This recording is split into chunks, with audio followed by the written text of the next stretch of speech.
दरभंगा का अहिल्या स्थान, जहां प्रभु राम के किया था देवी अहिल्या का उद्धार।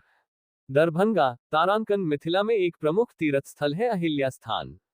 हालांकि सरकारी उदासीनता के कारण यह वर्षों से उपेक्षित रहा है। यहाँ देवी अहिल्या को समर्पित एक मंदिर है। रामायण में गौतम ऋषि की पत्नी देवी अहिल्या का जिक्र है। देवी अहिल्या गौतम ऋषि के श्राप से पत्थर बन गई थी, जिनका भगवान राम ने उद्धार किया था। देश में शायद यह एकमात्र मंदिर है जहां महिला पुजारी पूजा अर्चना कराती हैं। अहिल्या स्थान। प्रचलित कथा के अनुसार गौतम ऋषि की पत्नी अहिल्या भी काफी विदुषी और गुणवान होने के साथ काफी रूपवान भी थी। देवताओं के राजा इंद्र देवी अहिल्या की खूबसूरती पर मोहित हो गए। एक दिन तड़के जब गौतम ऋषि नित्यक्रम और स्नान के लिए नदी की ओर निकले तो इंद्र गौतम ऋषि का वेश धारण कर कुटिया में प्रवेश कर गए और प्रणय निवेदन करने लगे।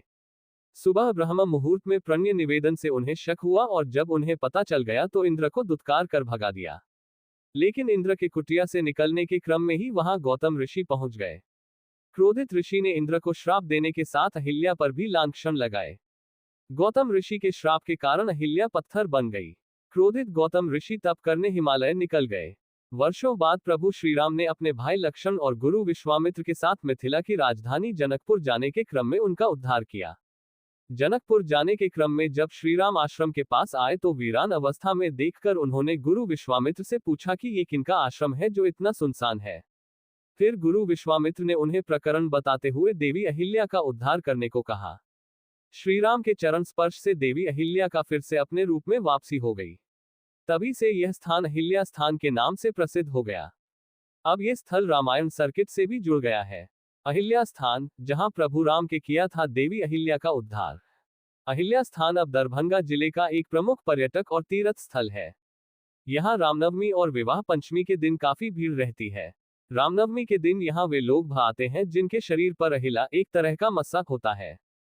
कहा जाता है कि रामनवमी के दिन यहां स्थित कुंड या तालाब में स्नान कर कंधे पर बैंगन का भार ले जाकर मंदिर में चढ़ाने से अहिला रोग से मुक्ति मिलती है। बताया जाता है कि दरभंगा महाराज छत्र सिंह ने सन 1635 में यहां स्थित भव्य मंदिर बनवाया था। इस मंदिर में प्रभु श्री राम, माता सीता, उनके अनुज लक्ष्मण के साथ हनुमान की मूर्तियां हैं। मंदिर में देवी अहिल्या और गौतम ऋषि की भी मूर्तियां हैं। कहा जाता है कि संत रामानुज से यहां एक स्तंभ और पिंड का निर्माण करवाया था। मंदिर के पास ही खिरोई नदी के तट पर गौतम ऋषि का आश्रम है। इसके आसपास कई अन्य ऋषि मुनियों का आश्रम है। अहिल्या स्थान दरभंगा से करीब 20 किलोमीटर की दूरी पर अहियारी गांव में है। वैसे अब इस गांव को अहिल्या स्थान के नाम से ही ज्यादा जानते हैं। ये कमतौल रेलवे स्टेशन से करीब 4 किलोमीटर दक्षिण में है। आप यहां टेकटार रेलवे स्टेशन उतर कर भी आ सकते हैं। माता सीता की जन्मस्थली सीतामढ़ी से यह करीब 40 किलोमीटर की दूरी पर है। नजदीकी दर्शनीय स्थल। अहिल्या स्थान से आप दरभंगा, कुशेश्वर स्थान, सीतामढ़ी, पुनौराधाम, मधुबनी और जनकपुर नेपाल भी जा सकते हैं। कैसे पहुंचे? दरभंगा देश के सभी प्रमुख शहरों से रेल, बस और वायु सेवा से जुड़ा हुआ है। दरभंगा से दिल्ली, मुंबई, बेंगलुरु, पुणे, हैदराबाद और अहमदाबाद के लिए नियमित उड़ान है। दरभंगा से आप ट्रेन से कमतौल, फिर वहां से रिक्शा, ऑटो से अहिल्या स्थान जा सकते हैं। ये जगह दरभंगा से सड़क मार्ग से भी अच्छी तरह से जुड़ा हुआ है। कब पहुंचे? अहिल्या स्थान की यात्रा गर्मी और बरसात में करने से बचिएगा। अन्य दिनों में यहां आने में कोई दिक्कत नहीं है। देश का एकमात्र मंदिर जहां महिलाएं ही कर सकती हैं स्पर्श पूजा।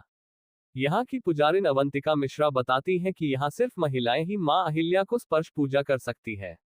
ऐसा वर्षों से चलता आ रहा है। मुझसे पहले भी हमारी गुरु माता थी और उनसे पहले भी उनकी गुरु माता थी, जिनकी समाधि आज भी यहां मौजूद है। पुरुष यहां सिर्फ दर्शन कर सकते हैं या फिर दूर से प्रसाद चढ़ा सकते हैं। राम भक्त हनुमान जी का यहां है ननिहाल। कामेश्वर मिश्रा बताते हैं कि माता अहिल्या की पुत्री अंजनी थी और अंजनी के पुत्र हुए प्रभु हनुमान जी हुए। इस तरह हनुमान जी की नानी माता अहिल्या हुई और ननिहाल हुआ अहिल्या स्थान। इस तरह ये स्थान प्रभु हनुमान का ननिहाल है। और भी ऐसी तरह तरह की न्यूज को देखने के लिए हमारे चैनल को लाइक करें, सब्सक्राइब करें और बेल आइकन जरूर क्लिक करें। इससे हमारे आने वाली न्यूज की नोटिफिकेशन आप लोगों को सबसे पहले मिले।